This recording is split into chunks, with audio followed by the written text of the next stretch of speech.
우리 하나님 말씀 디모데후서 2장 19절에서 22절까지의 말씀 같이 봉독하겠습니다. 시작. 그러나 하나님의 견고한 터는 섰으니 인침이 있어 일렀으되 주께서 자기 백성을 아신다 하며 또 주의 이름을 부르는 자마다 불의에서 떠날지어다 하였느니라. 큰 집에는 금그릇과 은그릇뿐 아니라 나무 그릇과 질그릇도 있어 귀하게 쓰는 것도 있고 천하게 쓰는 것도 있나니 그러므로 누구든지 이런 것에서 자기를 깨끗하게 하면 귀히 쓰는 그릇이 되어 거룩하고 주인의 쓰심에 합당하며 모든 선한 일에 준비함이 되리라.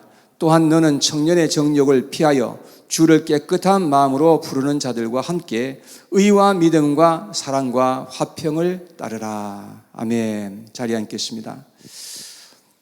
저는 창세기 1장 1절에 있는 말씀을 믿는 것이 굉장히 중요하다고 생각합니다.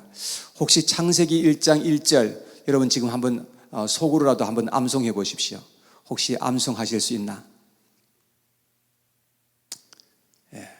아마 많은 분들이 암송하실 거예요. 태초에 하나님이 천지를 창조하시니라 라는 말씀입니다.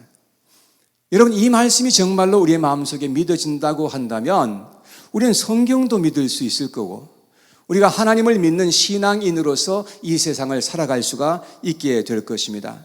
하나님께서 보이는 세계와 보이지 않는 모든 세계를 다 창조하셨다는 사실을 정말로 믿는다고 한다면 그 믿음은 결코 적은 믿음이 아니라고 하는 것입니다. 왜냐하면 우리가 하나님께서 창조하실 때 우리가 곁에서 본 것이 아니잖아요. 보지도 않고 하나님께서 모든 것을 이렇게 창조하셨다는 사실을 우리가 믿는다면 그것은 큰 믿음이라고 볼 수 있는 것입니다. 나를 만드신 분도 하나님이시고 나를 세상에 내보내신 분도 하나님이시고 나를 이 자리에 있게 하신 분도 우리의 하나님이시라는 것을 우리가 아는 것, 그리고 그것을 인정하고 믿는 것이 얼마나 귀한 믿음이냐 하는 것이죠. 하나님이 없이는 나도 없습니다. 그래서 하나님이 나의 원인이 되시고 이유가 되신다는 것입니다. 그리고 하나님은 나의 모든 것을 아시고 지금도 끊임없이 나의 필요를 따라서 공급하시고 인도해 주시는 하나님이시라는 것을 우리가 믿는 것입니다. 우리 이 사실을 믿고 받아들일 수 있어야 한다는 것이죠. 그러면 우리의 삶이 신앙인의 삶으로 그렇게 살아갈 수가 있게 되는 것입니다. 하나님은 모든 것을 다 예비해 주시는 하나님이십니다. 하나님은 6일 동안 세상을 다 창조하시고 세상 맨 마지막에 창조하실 때 무엇을 창조하셨습니까? 사람을 창조하셨습니다. 여러분, 하나님의 모양과 형상대로 사람을 창조하셨는데 그들을 위해서 먼저 필요한 모든 것을 다 먼저 만들어 놓으신 겁니다. 첫째 날부터 여섯째 날까지 하나님께서는 모든 것을 사람들을 위해서 다 만들어 놓으시고 마지막에 사람을 지으시고 그들에게 모든 것을 맡겨 주셨던 것을 볼 수 있습니다. 그러므로 우리가 이 땅에 살아가는 동안에 우리 하나님께서는 우리의 모든 것을 아시고 우리를 위해서 다 예비해 주시고 준비해 주시는 하나님이신 것을 여러분 믿으시기를 축원합니다. 그래서 바울 사도는 빌립보서 4장 19절에 이런 말로 고백했습니다. 나의 하나님이 그리스도 예수 안에서 영광 가운데 그 풍성한 대로 너희 모든 쓸 것을 채우시리라. 하나님이 우리의 모든 것을 아시고 채워주시는 분이시라고 그렇게 말하고 있는 것입니다. 예수님은 산상수훈에서 말씀하시기를 공중에 나는 까마귀도 하나님이 다 먹이시고 공중에 나는 그 새도 하나님께서 한 마리까지도 다 돌보신다고 말씀을 하십니다. 그리고 하나님께서는 들풀 한 포기도 아름답게 입히신다고 그렇게 말씀을 하셨습니다. 여기에 포인세티아를 누가 사놓으셨는데요. 이것을 그냥 무심코 생각 없이 이게 바라보면 그런가 보다 그렇게 우리가 생각할 수 있는데요. 이것을 자세히 한번 이렇게 뜯어보시면 얼마나 아름답게 하나님께서 이렇게 입혀 놓으셨는지 우리가 깨닫게 된다는 것이죠. 여러분, 하나님께서 이 모든 것을 다 그렇게 주관하고 계시고 하나님께서 섭리하시는 분이라는 것을 우리가 정말로 믿는다면 우리 하나님께서 우리에게도 동일하게 그렇게 해 주실 것이라는 그런 믿음을 우리가 갖게 되는 것입니다. 제가 카나다에서 살다 왔기 때문에 추운 겨울이 어떤 것인지를 잘 알고 있습니다. 거기는 9월달이나 한 10월달쯤 되면 일찍이는 9월달부터 눈이 옵니다. 그러면 그 다음 해에 4월달쯤이나 되어야 눈이 녹기 시작한다는 것입니다. 여러분, 그런데 신기한 것은 뭐냐면 온 천지가 다 눈으로 그냥 덮여 있습니다. 그리고 대지도 다 그야말로 꽁꽁 얼어붙어 있는 것입니다. 그런데 그런 가운데서도 새들이 다 먹고 살더란 겁니다. 왜 그럴까요? 우리 하나님께서 다 예비해 주셨기 때문에 그런 것이죠. 예수님은 마태복음 6장 26절에 이렇게 말씀하셨습니다. 공중의 새를 보라. 심지도 않고 거두지도 않고 창고에 모아들이지도 아니하되 너희 하늘 아버지께서 기르시나니 너희는 이것들보다 귀하지 아니하냐. 이 공중에 나는 새도 하나님께서 다 이렇게 모아들이시고 다 이렇게 하나님께서 돌보아 주시는데 하물며 하나님의 백성들을 하나님께서 돌보아 주시지 않겠느냐라고 하는 말씀이십니다. 또 마태복음 6장 31절과 32절에도 예수님께서 이어서 이렇게 말씀하셨습니다. 그러므로 염려하여 이르기를 무엇을 먹을까 무엇을 마실까 무엇을 입을까 하지 말라. 이는 다 이방인들이 구하는 것이라. 너희 하늘 아버지께서 이 모든 것이 너희에게 있어야 할 줄을 아시느니라. 하나님은 우리의 모든 것을 다 아시고 우리가 구하지 않더라도 이미 아시는 하나님. 그런데 하나님께서는 우리를 위해서 다 준비해 놓으시고 하나님께서 구하라고 그렇게 말씀을 하시는 것입니다. 저는 여호와 이레라는 말을 참 좋아합니다. 여호와 이레라는 말은 하나님이 준비하신다라는 말씀입니다.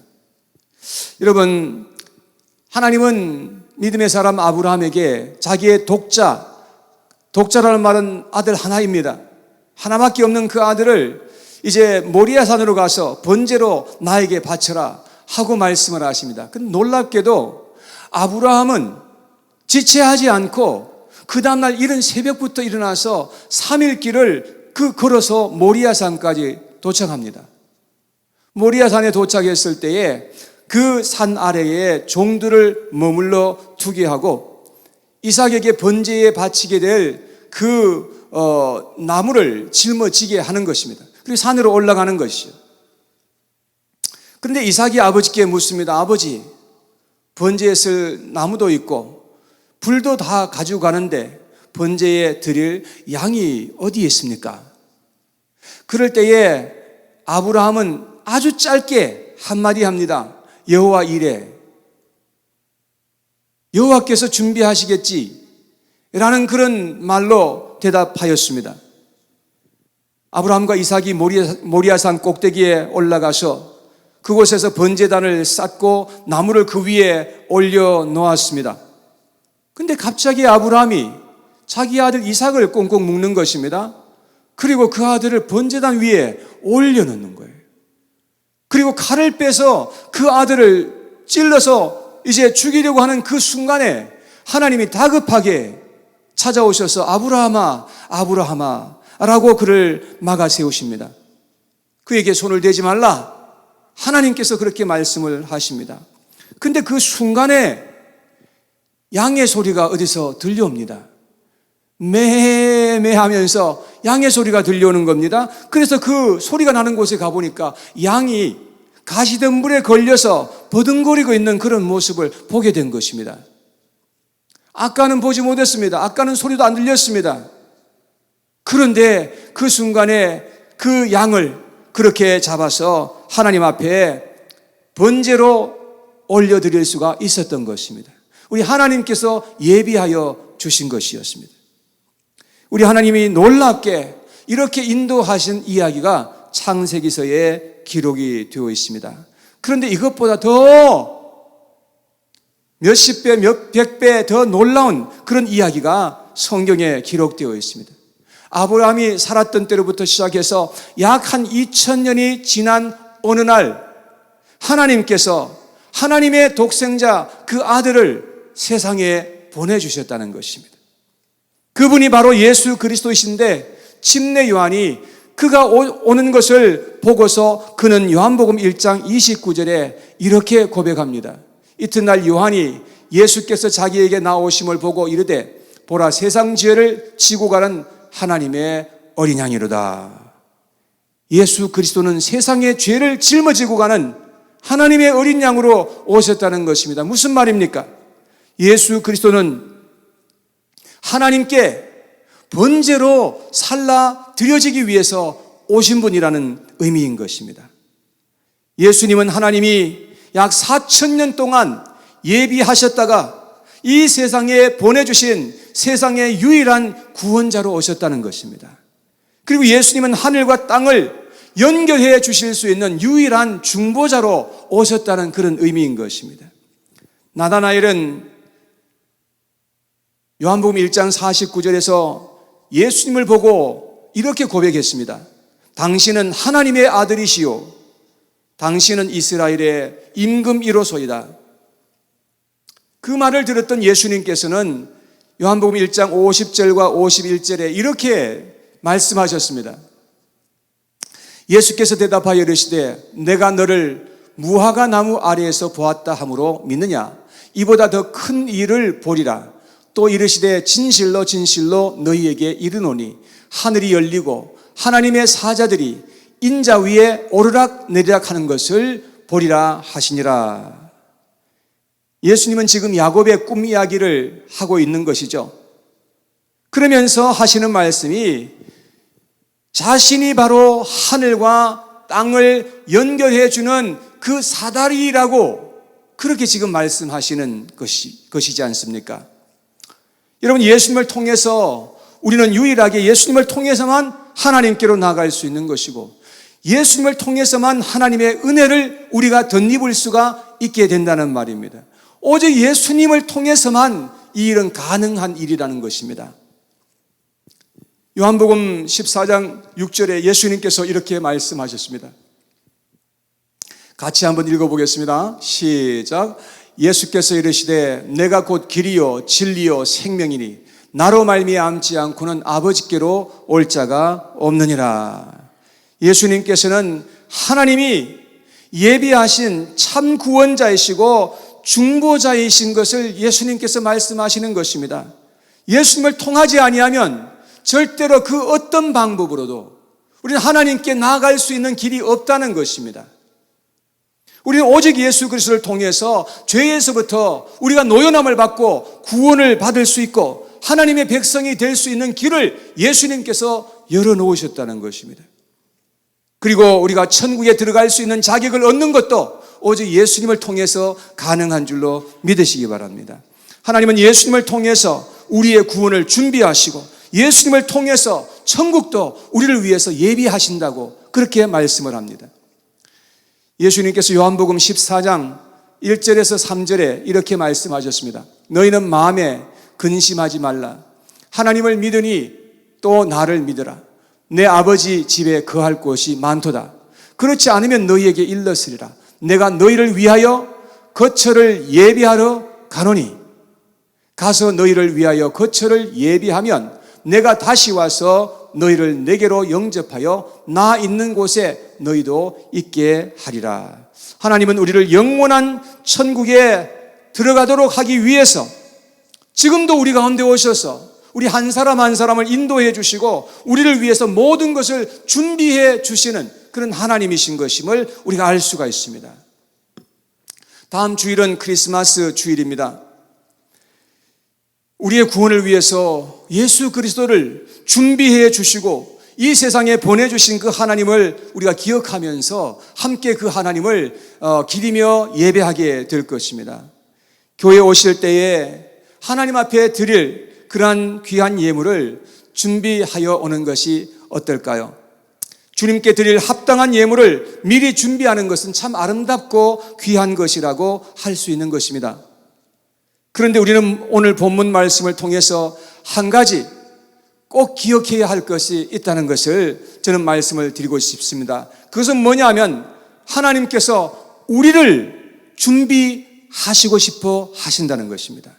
하나님은 우리 한 사람 한 사람을 축복의 통로로, 구원의 통로로 우리를 준비시켜서 하나님께서 우리를 통해서 하고자 하시는 일이 있다는 것을 알아야 합니다. 그래서 하나님은 우리를 통해서 하나님의 그 복이 나를 통해서 세상으로 흘러가기를 하나님은 간절히 원하고 계십니다. 우리 자신을 통해서 구원이 다른 많은 사람들에게 임하게 되기를 하나님은 간절히 원하고 계시는 것입니다. 하나님 지금도 복음을 위해서 쓰실 자를 찾고 계시는 것이죠. 그런데 하나님께서는 아무나 쓰신다고 말씀하고 있지 않습니다. 오늘 보면 20절 말씀에 보면 사도 바울은 이렇게 말했습니다. 큰 집에는 금그릇과 은그릇뿐 아니라 나무그릇과 질그릇도 있어 귀하게 쓰는 것도 있고 천하게 쓰는 것도 있나니. 하나님은 귀하게 쓰는 그릇도 있고 천하게 쓰는 그릇도 있다는 것입니다. 귀하게 쓰는 그릇은 선하게 쓰임받고 의롭게 쓰임받는 것이고, 천하게 쓰임받는 것은 악하게 쓰임받게 되는 것입니다. 하나님은 우리를 귀한 그릇으로 사용해 주시기를 원하신다는 것입니다. 세상에는 금그릇도 있고 은그릇도 있고 나무그릇도 있고 질그릇도 있습니다. 한국 사람들은 이런 것을 가리켜서 금수저, 흙수저라고 그렇게 표현을 하더라고요.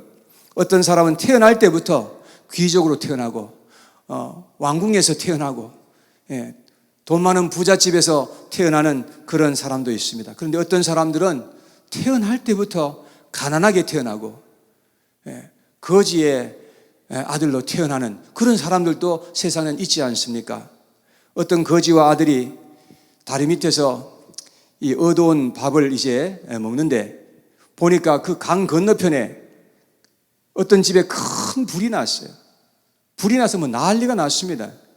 그럴 때에 그 아버지가 아들에게 이런 말을 했다고 합니다. 너는 불날 걱정 안 해도 되니 행복한 줄 알아라. 여러분, 우리 하나님은 금그릇이라고 해서 무조건 쓰시는 것도 아니고 질그릇이라고 해서 무조건 안 쓰시는 것도 아니라는 겁니다. 우리 하나님은 너무 공평하셔서 우리 외모를 보고 들어 사용하시는 그런 분이 아니라는 겁니다. 우리 하나님께서는 유명하다고 다 쓰시는 거 아닙니다. 공부 많이 했다고, 돈 많다고, 얼굴 잘생겼다고 하나님께서 다 쓰시는 것이 아니라는 겁니다. 여러분, 우리가 어떤 그릇으로 하나님께서 우리를 만드셨든지 5달란트를 주셨든지 1달란트를 주셨든지 어떤 그릇으로 우리를 만들었든지 그게 그렇게 중요한 것이 아니고 하나님께 내가 쓰임을 받았느냐 쓰임을 받지 못했느냐, 귀하게 쓰임 받았느냐 천하게 쓰임 받았느냐, 이런 차이가 있을 뿐입니다. 하나님은 우리를 들어서 귀한 그릇으로 사용해 주시기를 원하시는 것입니다. 자, 그러면 우리 하나님께서 어떠한 자를 써주시는가 하는 것입니다. 21절에 보니까 이렇게 말씀했습니다. 21절에 그러므로 누구든지 이런 것에서 자기를 깨끗하게 하면 귀히 쓰는 그릇이 되어 거룩하고 주인의 쓰심에 합당하며 모든 선한 일에 준비함이 되리라. 여기 보니까 준비함이 되리라. 우리 하나님께서 우리를 이렇게 준비해 주신다는 것이죠. 누구든지 자기를 깨끗하게 하면 그러면 귀하게 쓰이는 그릇으로 준비되겠다, 그렇게 말씀을 합니다. 자, 그러면 우리가 뭘 깨끗하게 해야 된다는 것입니까? 여러분, 우리가 깨끗하게 해야 될 것은 우리의 내면을 깨끗하게 해야 된다고 그렇게 말씀을 합니다. 마태복음 23장 25절에서 26절에 예수님이 이렇게 말씀하셨습니다. 화 있을진저 외식하는 서기관들과 바리새인들이여, 잔과 대접의 겉은 깨끗이 하되 그 안에는 탐욕과 방탕으로 가득하게 하는도다. 눈먼 바리새인이여, 너는 먼저 안을 깨끗이 하라. 그리하면 그것도 깨끗하리라. 여기에 탐욕은 물질적인 것이고 방탕은 도덕적인 것입니다. 우리는 물질적인 것에도 깨끗해야 하고 도덕적으로도 깨끗해야 한다는 것을 말씀하고 있습니다.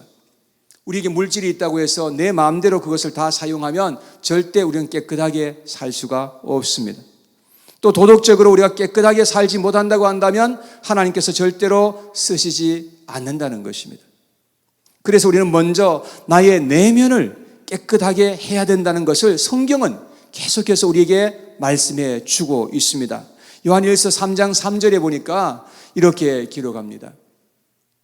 주를 향하여 이 소망을 가진 자마다 그의 깨끗하심과 같이 자기를 깨끗하게 하느니라. 주를 향하여 이 소망을 가진 자마다, 이 소망이 무슨 소망이겠습니까? 천국 소망이죠. 이 세상에 살면서 천국 소망을 가진 자마다 하나님이 깨끗하심과 같이 자기를 깨끗하게 한다고 그렇게 말씀을 하고 있습니다.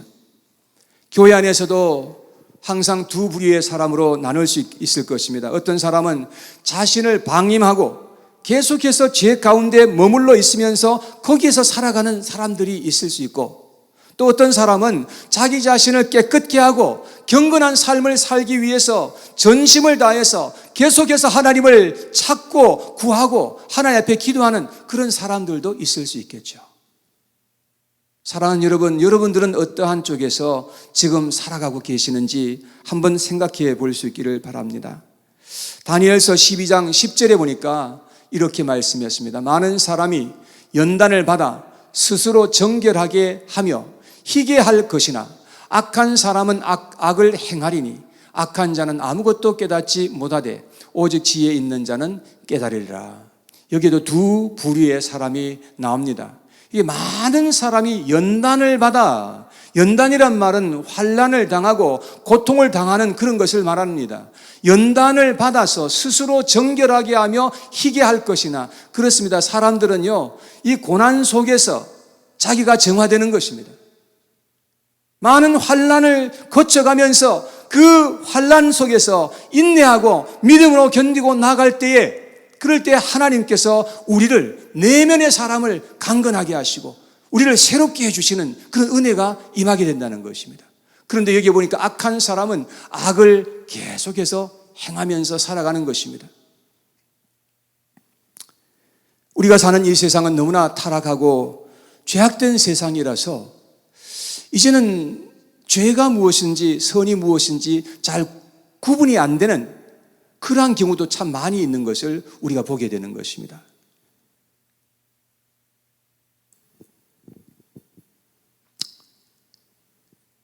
동성애자들이 강단에서 하나님의 말씀을 전한다 합니다. 그리고 교회에서 동성 결혼식을 주례합니다.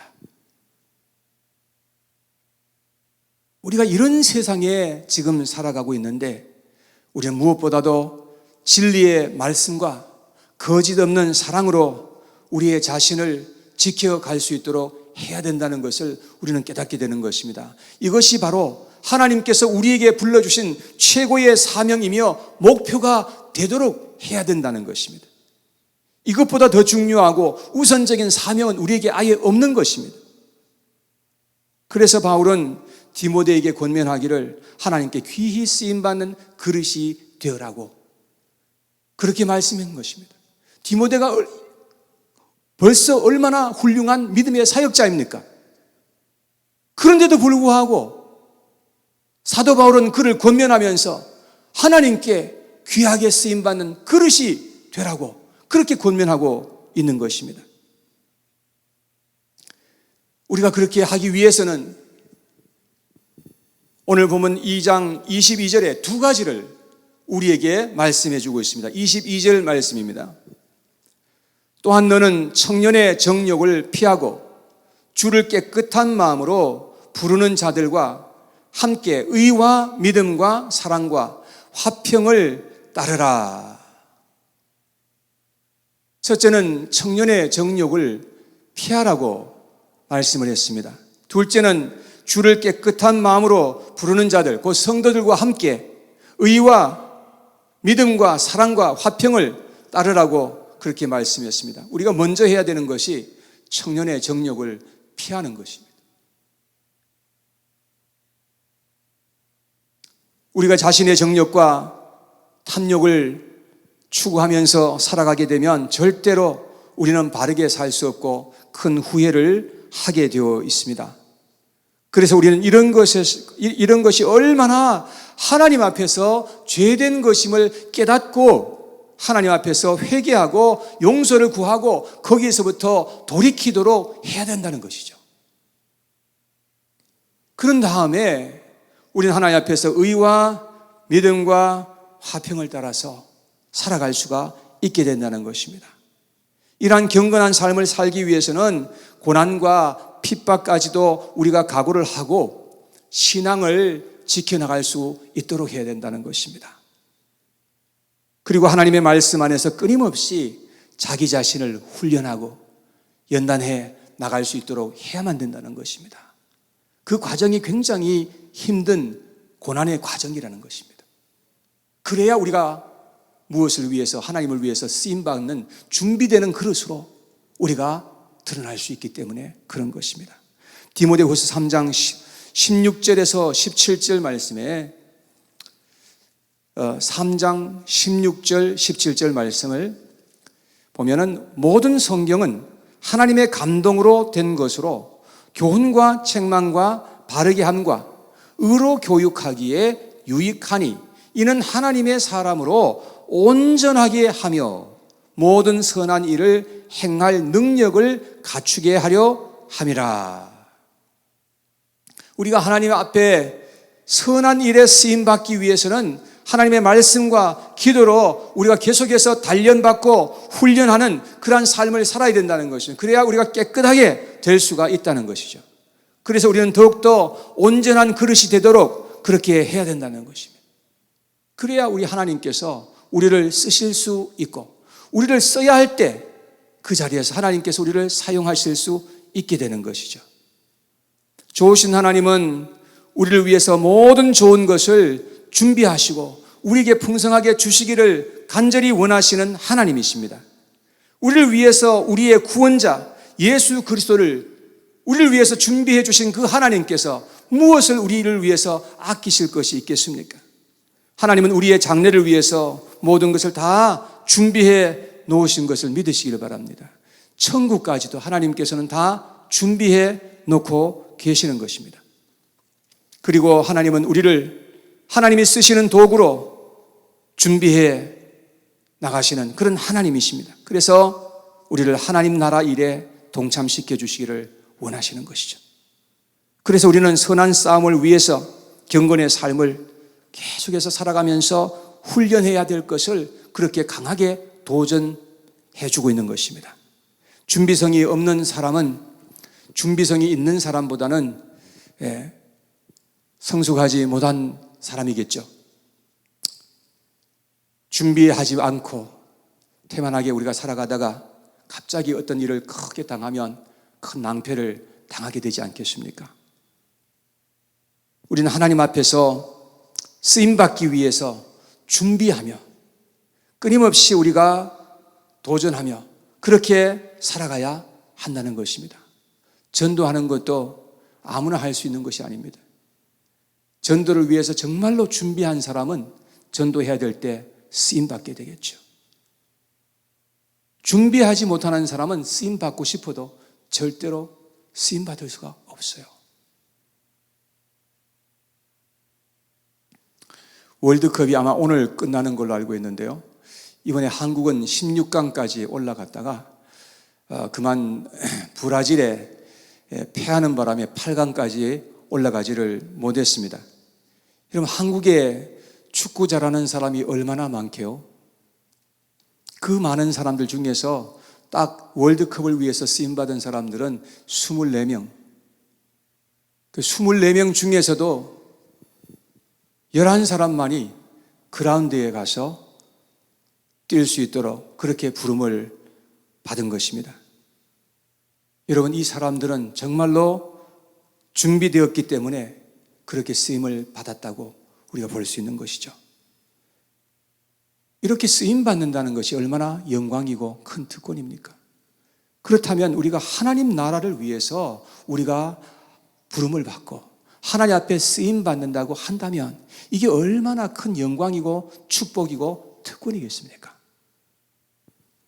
사랑하는 여러분, 우리가 하나님께 귀하게 쓰임 받는 그릇이 되기 위해서 매일같이 우리는 경건의 삶을 훈련해 나갈 수 있게 되기를 간절히 바랍니다.